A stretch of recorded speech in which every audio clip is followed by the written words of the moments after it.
Hello, it's John. I promised you guys a video of the actual printed real thing Trench Crusade Backdrop Books. Sorry, this is a little bit later than anticipated. I was getting my head looked at because I'd mentioned in an update, I'd had these really serious headaches, starting with a big thunderclap headache. But anyway, that's boring, but it has meant a bit of time out just while I'm getting all that checked out and hospital visits and so on. All kind of okay though. Anyway, let's just get on with this. So we have got the A4 Visions of War book. Now this one is your kind of battlefield scenes. We've got 32 of those and they have all come out. A lot of these you'll have kind of seen before in all the preview images. There's some that you might not have seen, but they're all lovely backdrops to put behind your figures. I like that one. I need to do a whole nother raft of test shots with some of these that haven't been used in promotional images. I'll just take you through them.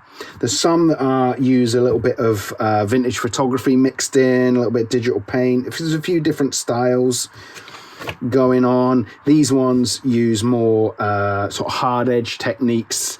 We've drawn on how we do our sci-fi backdrops, where my friend and colleague Paul Bourne creates us some 3D models and we work over those. So they're still painterly, but they've got quite a sharp edge to them.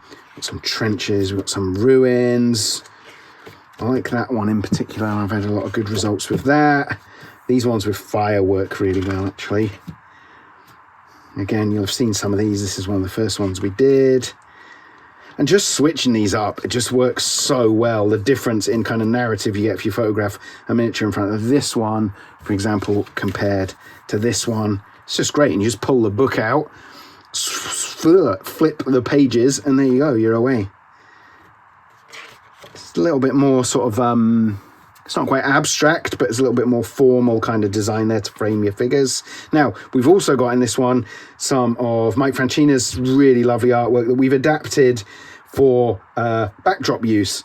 So in the original artwork here, there were some larger figures and we've taken them out so that your figures can be the star of this particular show. Personal favorite. There we go. That's your, oh yeah, classic.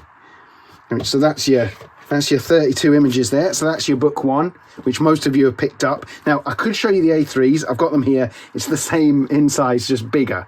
So, hey, I'll bring them in at the end or perhaps in another shot, just so you can see the size comparison. So that's that one.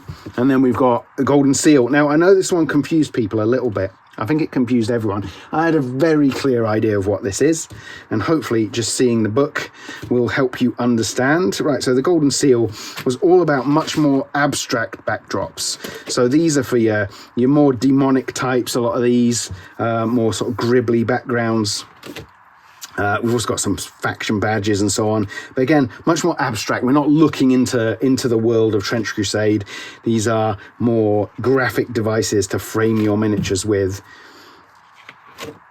We've got some, yeah, you can see what this stuff is. These look great, by the way, when you use them. These came out really well. These sort of glowing sigil stuff, these work amazingly well when you just shine a light on them as you know, as you're photographing them. They really glow up beautifully.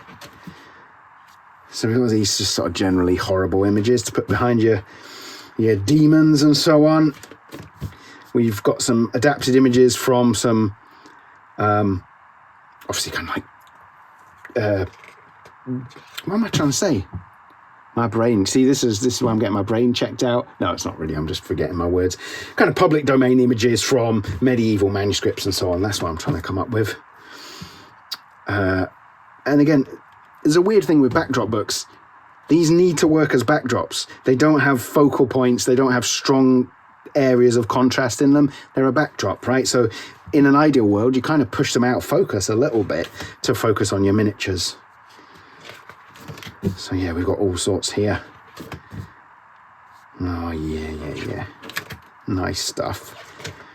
So just getting a single figure in front of these, they look absolutely beautiful. So there we are. That's the Golden Seal book. And then The last minute edition was the Tricks and Tips book. Hopefully you've got your PDFs of that and you've seen what that's like on the inside. I'll flip you through. I'm really pleased with, the whole team was saying, we're so pleased with how this one came out. It's just a really lovely book. And almost by accident, if you follow all the different tutorials for making plinths and bits of trench iron, you actually get a really comprehensive set of photographic props and indeed war game scenery for your trench games if you just follow the tutorials through, and there's some inspirational images there. And now shouldn't put myself down, but I like to make sort of quick and dirty models for my photographs. I would want to be a little bit more careful if I was making it for scenery I was going to use in, day in, day out, and take to the War Games Club and so on. But it all still works as war game scenery, but it's very much quick and easy stuff to add into your photos to really make them good. So some stuff on lighting and all the different kind of lights we've used over time. And again, really basic stuff. It's just what you've got around the house. Maybe if you want to spend a little bit of money, if you want to spend a little bit more money, what you can get and how to use them. Camera angles. This is a good page. This is something I see all the time. I don't know if you'll be able to see this on camera, is where the camera's a little bit high. You get a lot of ground in shot. Drop that camera down, get the miniature raised up on a plinth, drop that camera down, you'll get way better results from your backdrops because you don't get the ground in, you see. That's why you want to lift the figure up and, you know, crop out things that are not plinth and backdrop. Works a treat. Nice big picture of Warwolf there. Oh, and yeah, there's an additional one. We collected together all the little tutorials I'd put in updates for the campaign. We collected them all. And there's an additional one with this bit of trench floor that I realized we'd never covered in the campaign because the campaign wasn't very long. It flew by as well. So that, I mean, this, when you make your trench walls in blocks and you've got your trench floor, that is a really great piece of scenery and a set, very versatile set for your model shots. Love it. A little bit of inspirational gallery there, and there we go. So that's the Tricks and Tips book. This one doesn't come in A3 because that would just be kind of weird, right? It was just a giant book. Let me grab the A3 versions. I'll be right back.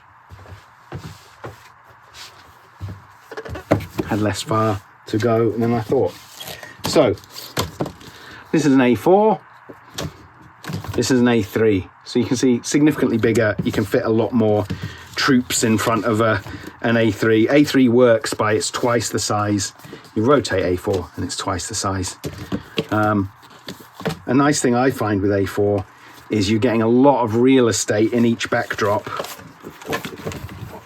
So you can take shots if you want to. If you're just shooting individual miniatures, you can get almost several backdrops out of a single A3, and it all works very nicely. But you've seen all of the backdrops, so I won't run through them all again because it's the same thing.